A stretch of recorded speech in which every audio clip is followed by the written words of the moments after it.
क्या middle east में अस्थिरता का एक और दौर शुरू होने जा रहा है? क्योंकि खबर है कि आने वाले 48 घंटों के भीतर ईरान कभी भी इजराइल पर हमला बोल सकता है। अगर ऐसा होता है तो फिर वहां रह रहे भारतीयों का क्या होगा? हालांकि भारत सरकार ने एडवाइजरी जारी कर सलाह दी है कि ईरान और इजराइल की यात्रा से बचें। सरकार ने जाने वालों के लिए एडवाइजरी तो जारी कर दी है, लेकिन सवाल है कि नौकरी के नाम पर जिन भारतीयों को हरियाणा और यूपी की सरकारों ने इजराइल भेजा, उनका क्या होगा? क्योंकि जब इजराइल और हमास के बीच जंग शुरू हुई थी तो भारत ने इजराइल में रह रहे हजारों भारतीयों को स्वदेश लाया था, लेकिन अभी फिलहाल वैसा कुछ नहीं दिख रहा है, क्योंकि इजराइल पर चौतरफा हमले की तैयारी शुरू हो गई है। शुक्रवार 12 अप्रैल की रात भी हिजबुल्लाह ने कई मिसाइलें इजराइल को निशाना बनाते हुए दागी। अब दूसरे छोर से ईरान हमले की तैयारी में है, लेकिन सवाल है कि आखिर ईरान हमास और इजराइल युद्ध के बीच क्यों कूद रहा है? इसको समझने के लिए आपको कुछ पीछे जाना होगा। नमस्कार, मेरा नाम उपेंद्र है। दिन था 1 अप्रैल 2024। सीरिया की राजधानी दमिश्क पर एयर स्ट्राइक हुई। ये एयर स्ट्राइक ईरान की एम्बेसी को निशाना बनाते हुए की गई थी, जिसमें 7 लोगों की मौत हुई थी। न्यूयॉर्क टाइम्स के मुताबिक ईरान ने दावा किया था कि इजराइल ने अपने F-35 लड़ाकू विमान से हमले को अंजाम दिया है। हालांकि इजराइल इससे बचता रहा, लेकिन न्यूयॉर्क टाइम्स ने 2 इजरायली अधिकारियों के हवाले से ईरान के दावे की पुष्टि कर दी। इजराइल के हमले में ईरान की कुद्स फोर्स के 2 टॉप कमांडर और 5 अन्य अधिकारियों की मौत हुई थी। इसमें सीरिया में ईरान के सबसे सीनियर अधिकारी मोहम्मद रेजा जाहिदी और उनके डिप्टी कमांडर मोहम्मद हज रहीमी शामिल थे।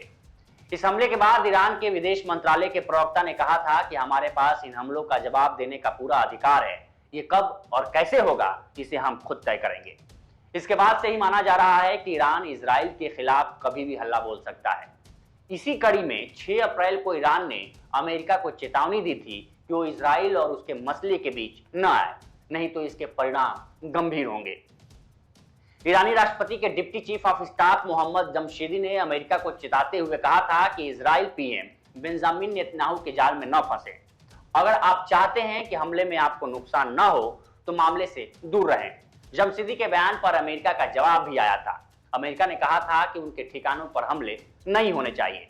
CNN ने अमेरिकी अधिकारियों के हवाले से अपनी रिपोर्ट में लिखा है कि ईरान की चेतावनी को लेकर अमेरिका सेना हाई अलर्ट पर है। वहीं इजराइल को भी ईरान की तरफ से हमले की आशंका है, इसलिए उसने अपने GPS नेविगेशन सिस्टम बंद कर दिए हैं। माना जा रहा है कि गाइडेड मिसाइलों के हमलों को रोकने के लिए GPS को बंद किया जाता है। इसके अलावा सभी सैनिकों की छुट्टियां रद्द कर दी गई हैं। सेना ने कहा है कि हमारे सैनिक पहले से युद्ध में हैं। स्थिति को देखते हुए अस्थायी लड़ाकू इकाइयों की छुट्टी रद्द कर दी गई है। इतना ही नहीं, एयर डिफेंस कमांड को अलर्ट पर रखा गया है। कई शहरों में एंटी बॉम्ब शेल्टर शुरू कर दिए गए हैं। लोगों से कहा गया है कि वे किसी प्रकार के डर में न रहें और न ही घरों में जरूरत से ज्यादा राशन जुटाएं।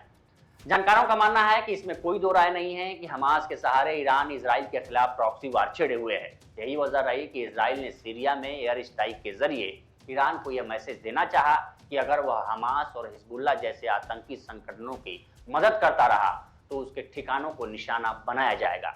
हालांकि ये दोनों देश कभी भी प्रत्यक्ष रूप से आमने सामने नहीं हुए, लेकिन ऐसे में अगर ईरान सीधे तौर पर इजराइल को निशाना बनाता है तो सबसे बड़ा खतरा इस बात का है कि पूरे मिडिल ईस्ट में यह जंग फैल जाएगी और इसके नतीजे बेहद खतरनाक होंगे।